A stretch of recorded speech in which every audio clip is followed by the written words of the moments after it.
আজকে সকালের খাবারগুলো একটু শেয়ার করি। এখানে আছে তেলাকুচা আর হচ্ছে বিটরুট।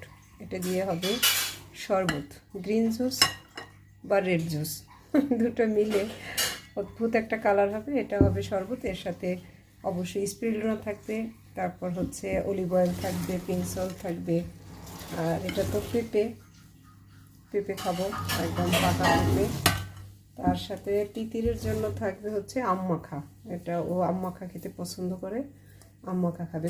কোনোটাই কিন্তু একসাথে খাবে না, একটার পর একটা কিছুক্ষণ পর পর বাদেই খাবারগুলো খাবে। আর এখানে আছে এটা বাঁধাকপি, এটা হচ্ছে শসা, এটা কাঁচা পেঁপে। কাঁচা পেঁপেটা একটু পাকা পাকা হয়ে গেছে। আর এটা টমেটো, লেবু, কাঁচামরিচ, এর সাথেও পিঙ্ক সল্ট, অলিভ অয়েল দিয়ে একটা সালাদ।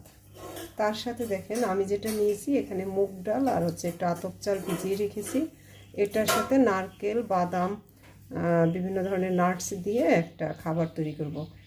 এটা আমি খাবো, আমি স্কুলে নিয়ে যাব। স্কুলে আমি ভাত, আসলে এখন আর তিতির যেহেতু যায় না, নিতে পছন্দ করি না, এবং চেষ্টা করি যে দিনের বেলাটা এইভাবে কাঁচা খাবার দিয়েই আমাদের খাদ্য তালিকাটা সাজাতে।